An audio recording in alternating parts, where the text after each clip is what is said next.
성경 말씀 보겠습니다. 열왕기 구약 성경 열왕기 하 4장 1절부터 7절입니다. 구약적으로 페이지 수는 565쪽 565쪽입니다. 565쪽.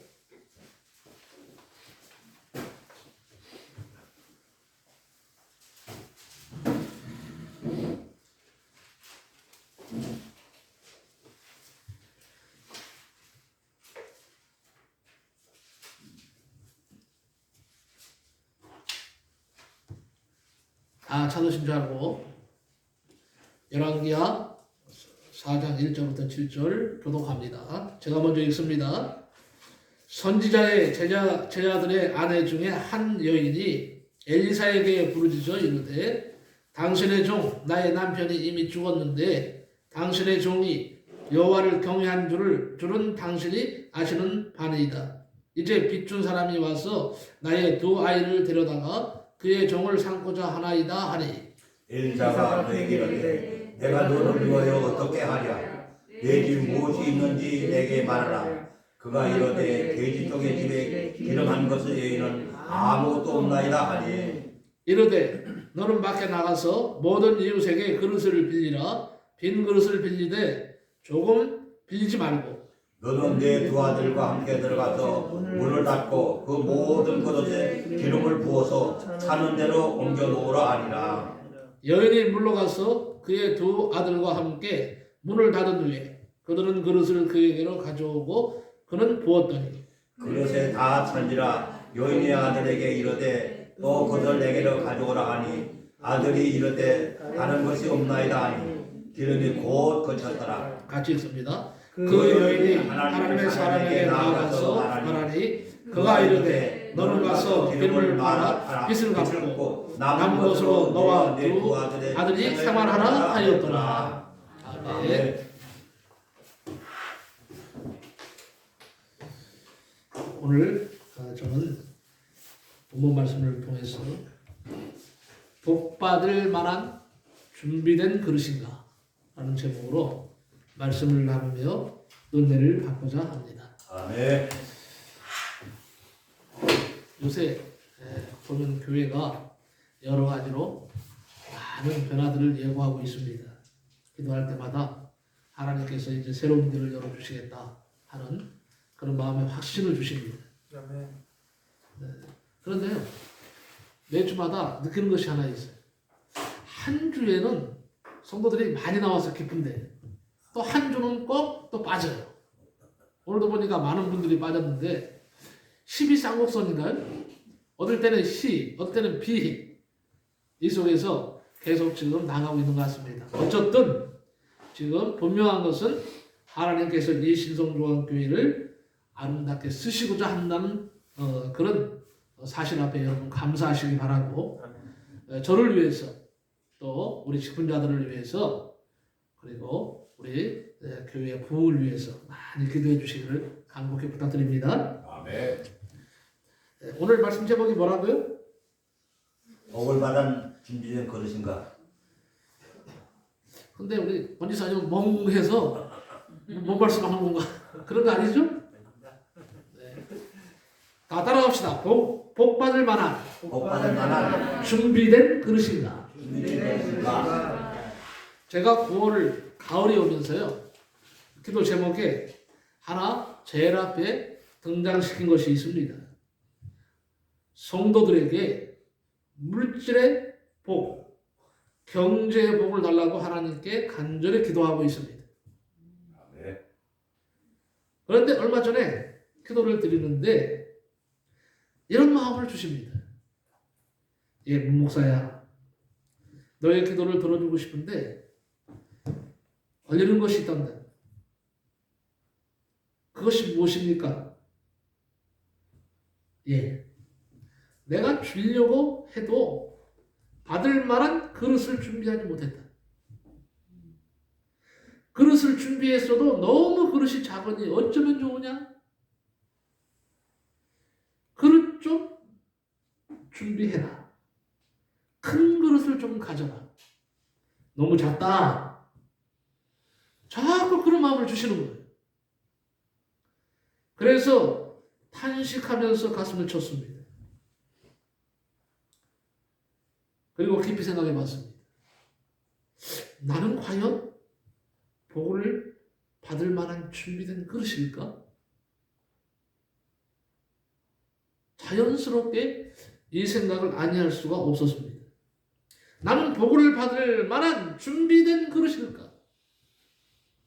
오늘 한번 말씀을 통해서 여러분 자신들을 한번 깊이 들여다보시기 바랍니다.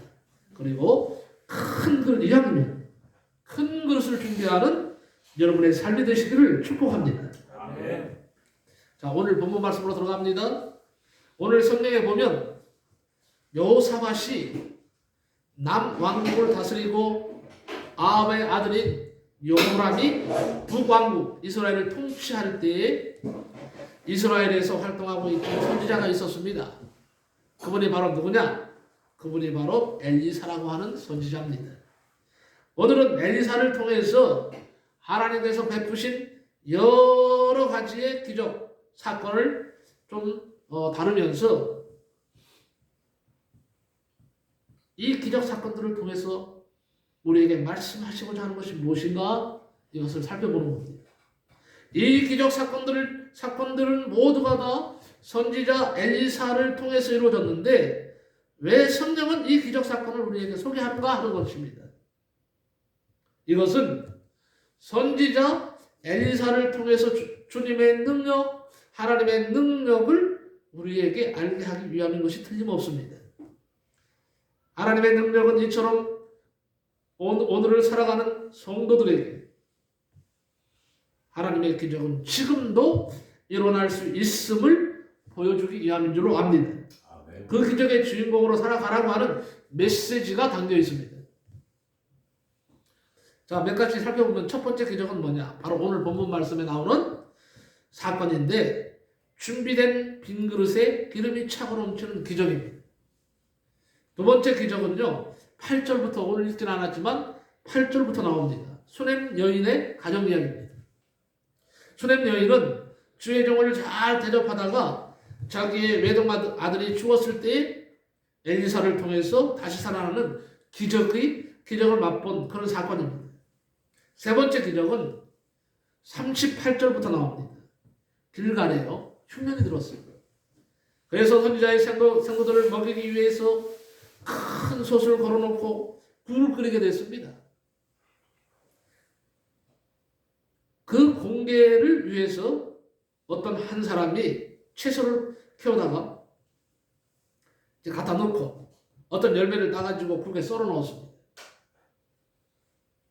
그 공개를 위하여 이제 수고를 했는데 안타까운 일이 벌어졌어요. 다 끓여서 먹고자 하니까 국에 독이 생긴 거예요. 먹지를 못하게 됐습니다. 엘리사가 그래서 솥에다가 가루를 던져서 독을 제거하고 배고픈 신학생들에게 그 국을 먹게 한 기적의 사건입니다. 네 번째 기적은 42절부터 나옵니다. 어떤 사람이 처음 익은 식물로 만든 보리떡 20개와 채소 한 부대를 하나님의 사람 엘리사에게 드리게 됩니다.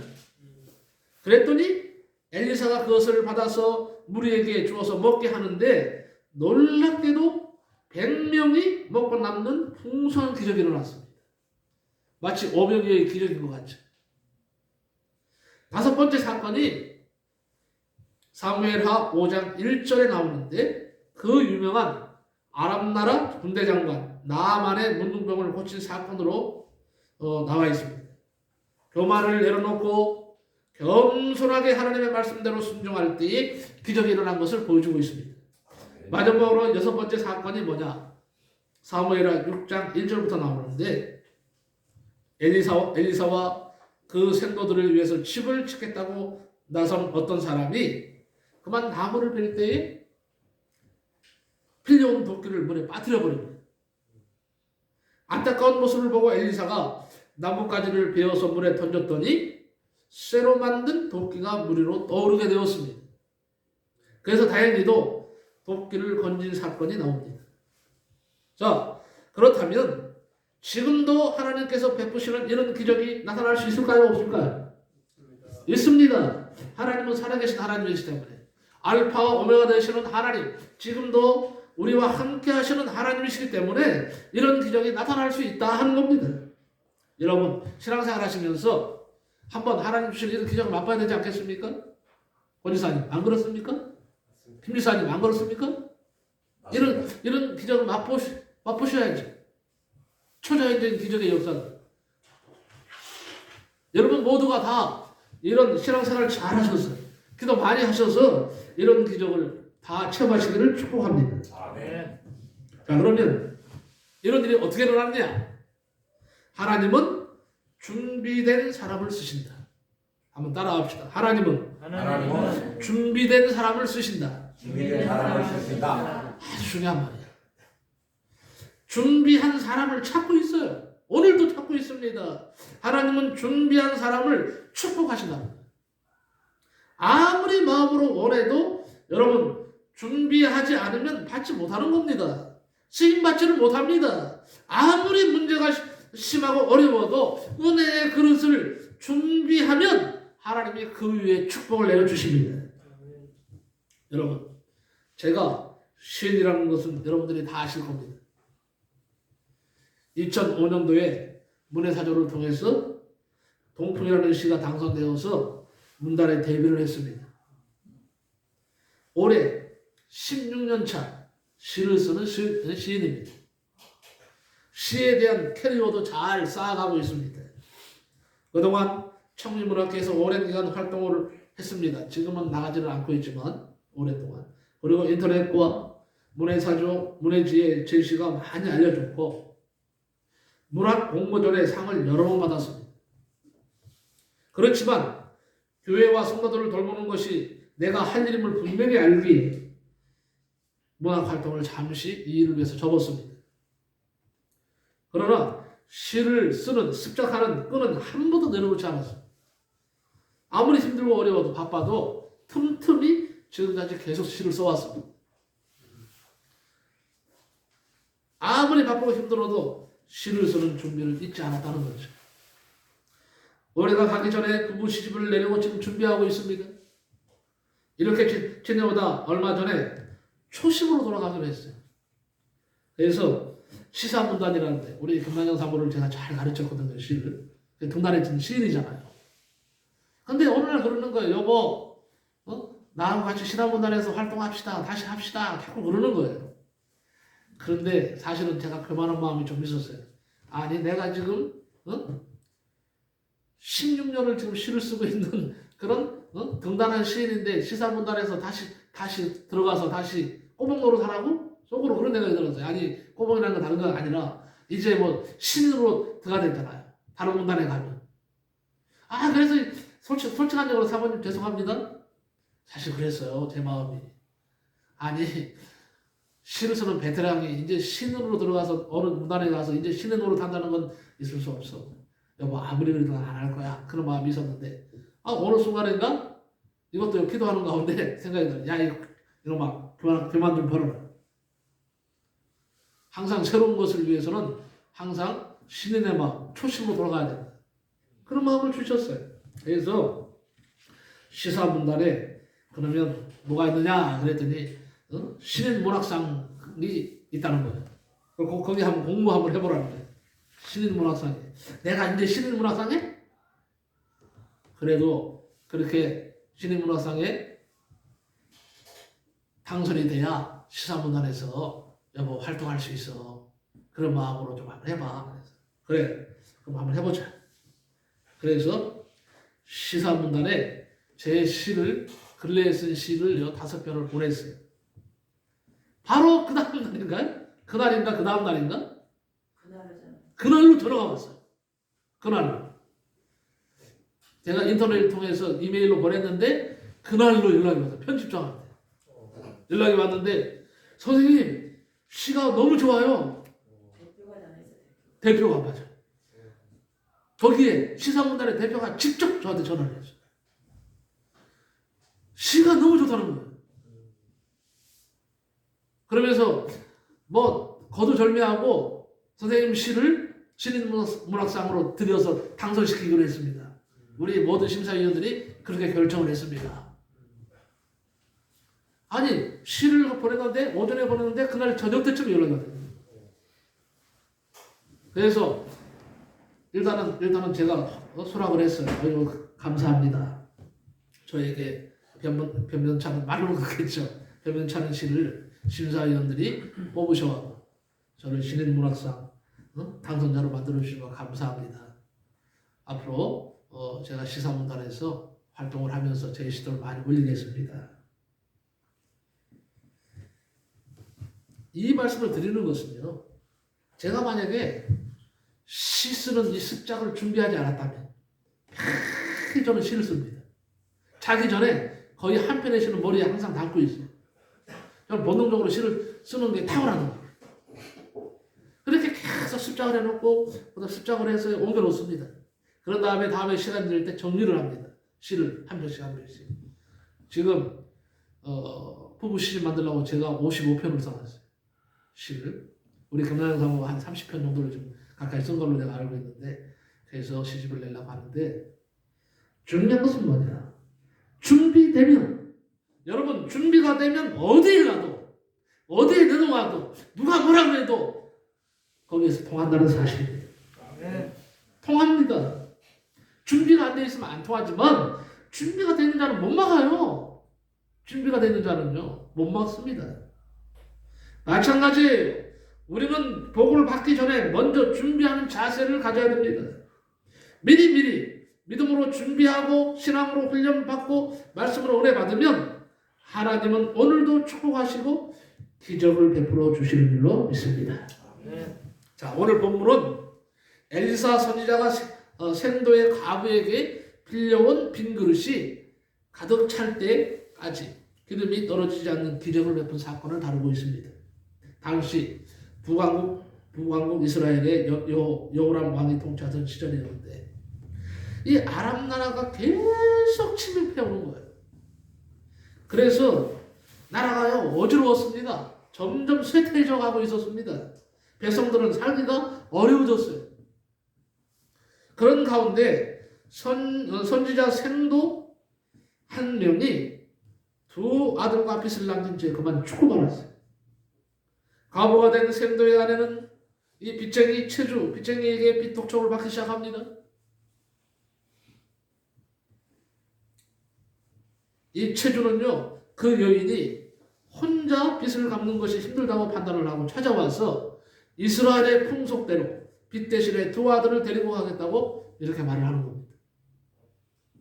그래서 과부는 이제 두 아들을 빼앗길 위기에 처하게 된 겁니다. 그래서 조급해진 과부는요, 어떻게 해야 할지 고민하다가 선지자 엘리사에게 찾아와서 도와달라고 간청을 하는 겁니다. 엘리사 선지자는 과부에게 그래서 내 집에 무엇이 있는지 내게 구하라고 했습니다. 과부는 집에 있는 것이라고는 한 병 기름 외에는 아무것도 없나이다 이렇게 말을 합니다.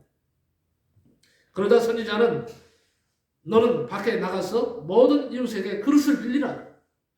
빈 그릇을 빌리되 조금 빌리지 말고 그릇을 아주 많이 빌려오라고 했습니다. 과부가 그릇을 많이 빌려오자 선지자는요 한 병의 기름을 그 그릇에 부으라고 말합니다. 과부는 선지자가 시키는 대로 문을 닫고 빈 그릇에 기름을 붓기 시작합니다. 그러자 놀라운 일이 생겼습니다. 기름병에서 기름이 계속 나와서 빌려온 그릇마다 기름이 가득 차게 되었다 하는 겁니다. 과부가 아들들에게 더 그릇이 없는지 물어봅니다. 아들들이 말합니다. 이제는 없습니다 하고 대답을 할 때에 비로소 기름병에서 기름이 멈추었습니다. 선지자는 그 과부에게 기름을 팔아 빚을 갚고 두 아들과 함께 생계도 유지하라고 하였습니다. 이 사건이 바로 오늘 본문 말씀에 기록되어 있는 내용입니다. 그렇다면 우리는 인생의 문제가 무엇인가를 발견하게 되는데 오늘 본문에서요 우리는 인생의 문제가 무엇인지를 발견하게 됩니다. 첫째는 인생은 죽음의 문제 앞에 놓여있다. 죽음의 문제. 이거는 죽음의 문제는 다 안고 있는 거예요. 그런데 오늘 본문에 나오는 이 여인은 남편이 죽었어요.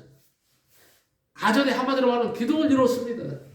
남편의 죽음은 곧 가족 전체의 죽음과도 같은 충격적인 사건입니다. 걷잡을 수 없는 슬픔이요 충격입니다. 그리고 혼란이 아닐 수가 없죠. 이 여인은 이제 마음에 의지할 곳이 없었습니다.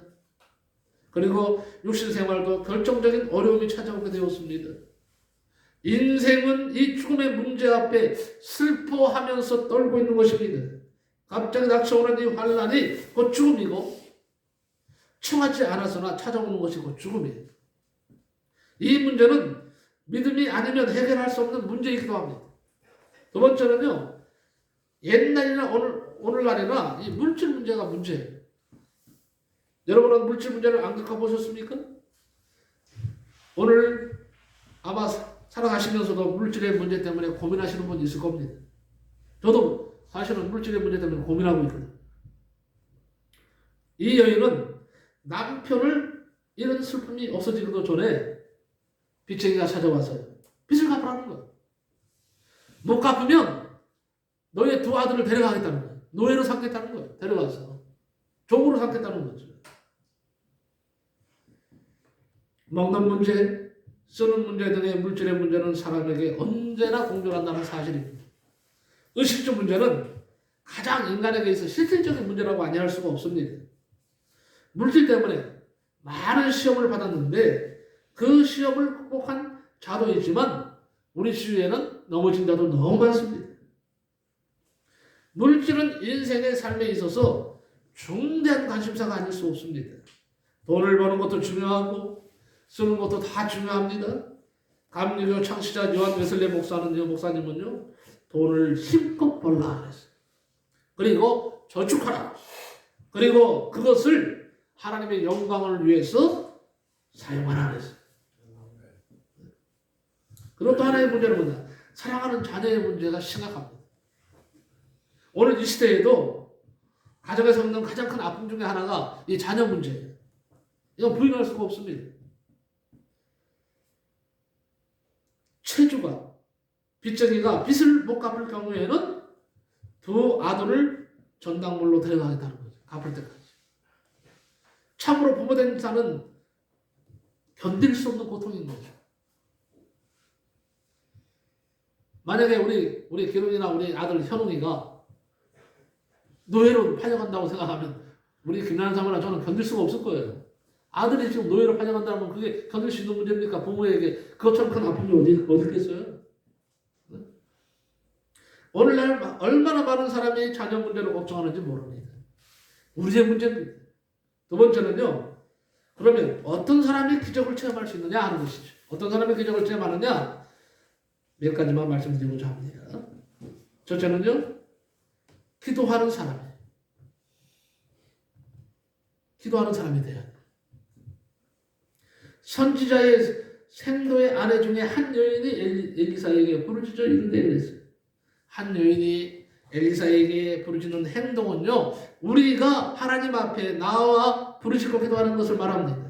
여러분 어려움을 당할 때에 가만히 있지 말고 기도하시기 바랍니다. 감당치 못하는 문제가 있다고 해서 여러분 혼자 감당치 못할 문제가 있다고 해서 혼자 고민하지 마세요. 혼자 염려하지 마세요. 혼자 포기하지 마세요. 혼자 좌절에 빠지는 것이 아니라 하나님 앞에 나와서 기도하는 모습을 우리에게 보여주고 있는 겁니다. 빚쟁이가 와서 나의 두 아들을 취하여 종으로 삼고자 하나이다 이렇게 말했어요. 자신의 심정을 토로하고 간청한 것처럼 여러분 하나님 앞에 문제와 고민과 고통을 놓고 기도하는 여러분들이 되시기를 예수님의 이름으로 간절히 축복합니다. 아멘. 시편 34편 15절에 여호와의 눈은 의인을 향하시고 그 귀는 저희 부르짖음에 귀 기울이시는구나 그랬어요. 하나님은요 그의 귀를 부르짖는 사람에게 기울이신다고 말씀했습니다. 비록 우리가 하나님의 귀를 못 받다 할지라도 우리가 부르짖고 기도하면 성경 말씀에 기록된 대로 귀를 기울여 주신다는 겁니다. 하나님 앞에 간절히 열심히 부르짖어 기도하시기 바랍니다. 나는 항상 소망이 있습니다. 이 성전에서 사랑하는 성도들이 부르짖고 기도하는 모습을 보는 겁니다. 늘 여러분에게 말씀드리는 겁니다. 집에서 기도하시는 거 좋습니다. 그러나 더 큰 문제가 발생하고 아픔이 있다면 집에서 기도하기보다는 교회 와서 기도하세요. 난 그걸 간청드리고 싶습니다. 하나님께 기도하면 기적이 언제든지 일어난다. 역대하 32장 20절에 보면요, 히스기야 왕도 죽을 병에서 살아났습니다. 요나도 하나님께 부르짖고 기도할 때에 물고기 뱃속에서 나왔습니다. 하나님께 기도하는 사람은 결코 망하지 않습니다. 하나님은 부르짖고 기도하는 사람을 통해서 역사하시고 응답을 허락하시는 하나님의 힘을 믿으시기 바랍니다. 아멘. 두 번째는요, 하나님을 바르게 경외한 가정입니다. 당신의 종이 여호와를 경외한 줄을 당신이 아시는 바니이다. 이 말은 당신의 종 나의 남편이 여호와를 경외하는 줄을 당신이 잘 아시지 않습니까? 이런 말이죠. 한마디로 그 가정의 믿음을 주의 종 엘리사가 안다는 것이죠.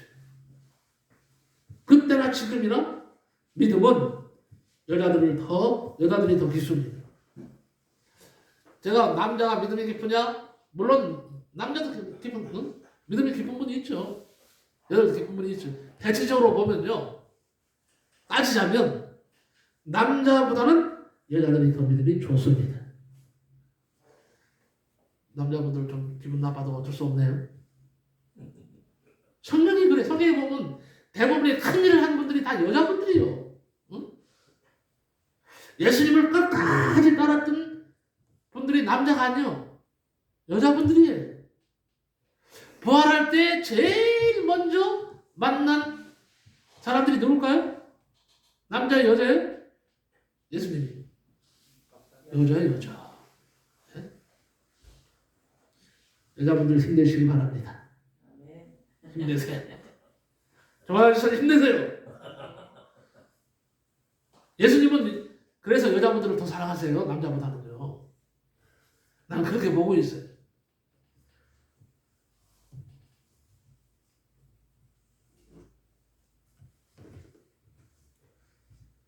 한마디로 이 가정은 하나님을 경외하는 가정이었다. 경외가 뭡니까? 두렵고 떨리는 마음으로 하나님을 하나님처럼 섬기는 것이 경외입니다. 종교개혁자 마르틴루터는요, 하나님을 무서워하는 사람은 사람을 무서워하지 않는다. 사람을 그러나 무서워하는 사람은 하나님을 무서워하지 않는다 했어요.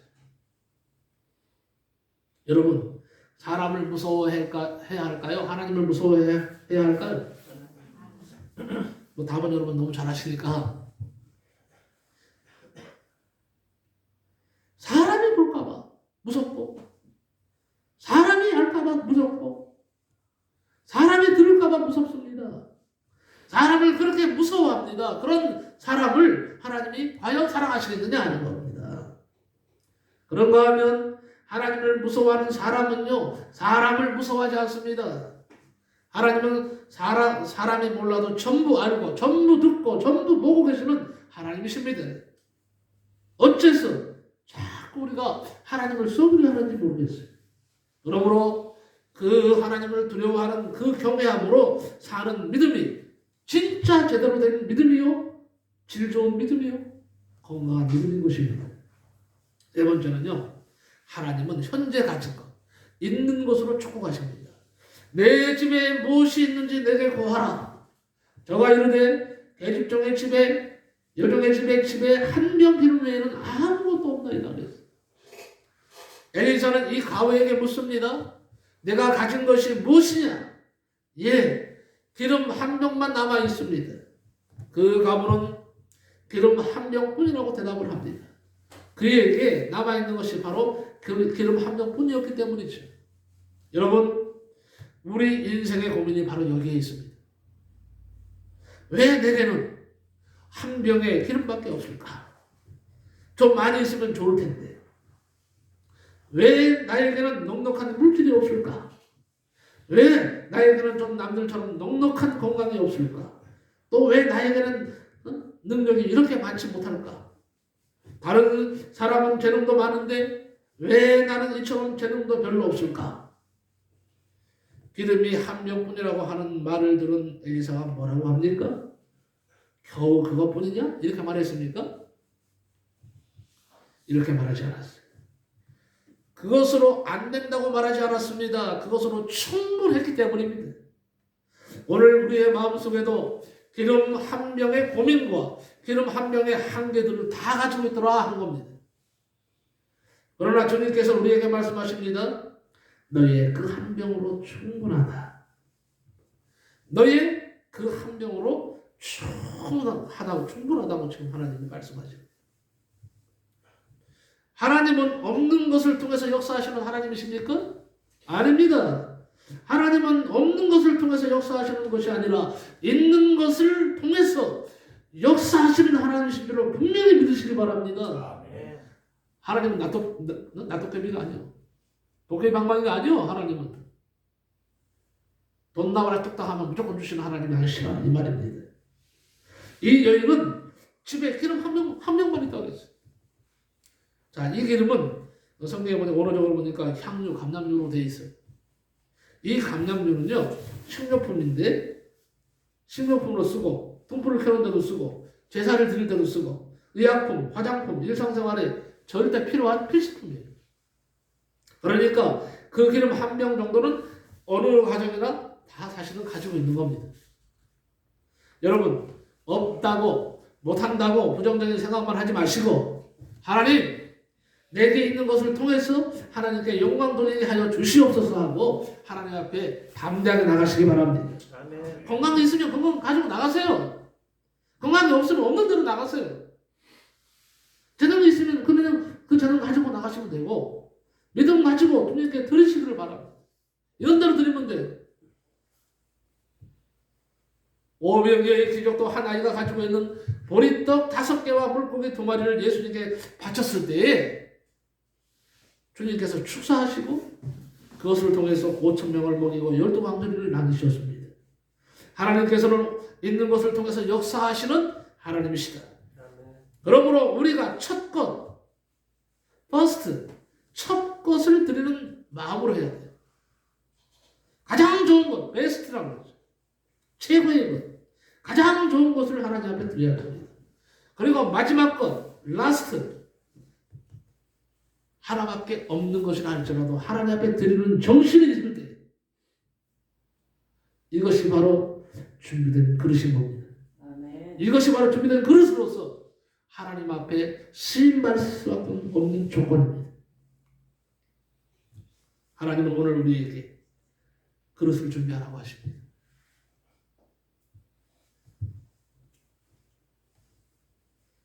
자, 그렇다면 마지막으로 한 가지 더 말씀드리고 마치겠습니다. 그렇다면 어떤 것을 준비해야 되느냐 하는 거죠. 이제 이 결론입니다. 그렇다면 자, 그릇을 이제 준비한다는 거 알았어. 다 아셨죠? 모르셨습니까? 그릇을 준비해야 된다는 것을 이제 다 말씀을 통해서 아셨을 거예요. 그렇다면 어떤 것을 준비해야 되느냐? 4가지를 말씀드리고 마칠까 합니다. 첫째, 깨끗한 것을 준비하십시오. 더러운 그릇이 아니고 죄악에 가득 찬 그릇이 아니고 성결한 그릇, 깨끗한 그릇을 먼저 준비하시기 바랍니다. 그릇이 더러우면 기름을 담을 수가 없잖아요. 내가 더러우면 하나님의 은혜를 담을 수가 없잖아요. 내가 깨끗해져야 한다. 두 번째는요, 어떤 그릇이냐? 귀한 그릇을 준비하십시오. 천한 그릇이 아닙니다. 귀한 그릇을 준비하시기 바랍니다.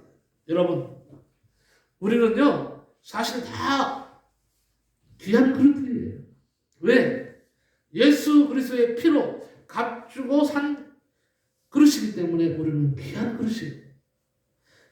예수를 믿는 여러분은 이 세상 누구보다도 귀한 그릇들입니다. 그릇의 가치는 그곳에 무엇을 담느냐이죠. 여러분 속에는 예수 그리스도가 주신 생명이 있습니다. 성령이 계십니다. 여러분은 성령의 전입니다. 그러므로 여러분은 다 귀한 그릇들입니다. 이 귀한 그릇들이 다 뭐예요? 귀한 그릇 그대로 드려지는 그릇이 되어야 된다는 말이죠. 세 번째는요. 순종의 그릇을 준비하시기 바랍니다. 순종의 그릇. 자, 첫 번째는 뭐예요? 깨끗한 그릇. 두 번째는 뭐예요? 귀한 그릇.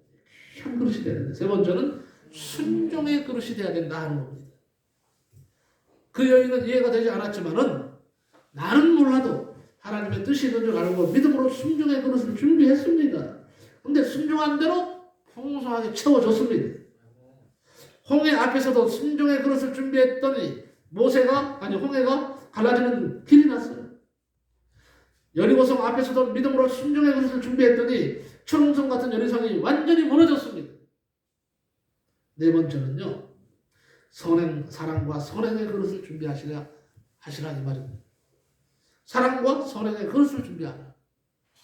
할 수 있는 대로 남에게 사랑을 많이 베풀어 놓아야 나도 사랑을 받는 것입니다. 짓는 대로 거둔다는 법칙을 잊지 마시기 바랍니다. 남이 어려울 때 사랑을 베풀어 줘야 내가 어려울 때도 도와줄 사람이 있을 것입니다. 다섯 번째는요. 할 수 있는 대로 많은 것을 준비해라. 가부에게 많은 것을 준비하라고 했더니 많은 그릇을 준비했어요. 거기에 그림이 가득 차는 역사가 일어났습니다. 여섯 번째는요. 준비되면 하나님은 역사하신다. 그릇이 준비되면 하나님은 반드시 여러분을 통해서 역사하신다 하는 이 사실을 꼭 믿으시기 바랍니다. 여러분 꼭 믿으세요. 이제 결론적으로 말씀을 드립니다. 자, 가부에게 빈 그릇이 준비됐어. 그리고 한 일이 뭐예요? 첫 번째 한 일이 뭐예요? 문을 닫았다. 문을 닫았다. 하나님만 바라보고 있다는 뜻이에요. 하나님만 바라보고 있는 거예요. 여러분, 준비된 그릇이 다 찰 때까지 그릇은 마르지 않았습니다. 여러분, 이것이 믿음으로 사는 삶의 신비를 보여주는 말씀이에요. 하나님 외에 모든 의존하던 것을 포기하고 하나님만 의지하면 하나님이 채워주십니다. 그릇이 있지만 왜 채우지 못합니까? 하나님 외에 다른 것을 의존하고 바라보기에 채워지지 않는 것입니다. 여러분에게 외칩니다. 세상으로 향하는 문을 닫으세요. 여러분, 지금 여러분은 세상을 향해서 문이 너무 활짝 열려 있어. 세상으로 향하는 문을 닫으세요. 그리고 하늘을 향하는 문을 열어놓으면 되는 겁니다. 하늘을 향하는 문만 열어놓으세요. 그러면 성령의 기름으로 차고 넘치는 역사가 일어나게 되는 줄로 믿습니다. 아멘. 시편 81편 10절에 내 입을 넓게 열라. 내 입을 크게 열라. 내가 채우리라 했어요. 하늘을 향해 넓게 열면 하늘의 하나님이 채워주십니다. 여인이 빌려온 그릇이 몇 개인지는 모릅니다. 만약에 30개면 30개 다 찼어요. 100개면 100개가 다 찼어요. 1000개면 1000개가 다 찼습니다. 하나님께서는 그릇을 준비한 만큼 축복과 은총을 베풀어 주신다. 여인이 하나님의 사람에게 나아가서 기름이 다 찬 것을 말하자 엘리사는 그것으로 빚을 갚고 두 아들과 함께 생활하는 데 쓰라고 했습니다. 그릇이 없다고 하였을 때 기름은 더 이상 나오지 않았다. 준비한 것만큼 채워주시는 하나님이시다. 축복은 준비하는 자에게 임한다. 오늘부터 준비하시기를 축복합니다. 기도합니다. 고마우신 하나님 감사합니다. 오늘도 아버지 생명의 말씀을 통해서 우리를 위로하시고 힘주시니 감사합니다. 하나님 복받을 만한 준비된 그릇인가라는 제목으로 말씀을 나누었는데 우리 사랑하는 성도들의 모든 마음속에 이제 마음속에 나는 그릇을 준비하리라. 나는 이제는 큰 것을 하나님 앞에 준비하리라고 다짐하는 성도들에게 아버지 하나님의 그대로 하나님의 축복이 임하는 역사가 있어지게 하여 주옵소서. 예수 그리스도의 이름으로 기도하옵나이다. 아멘. 아멘.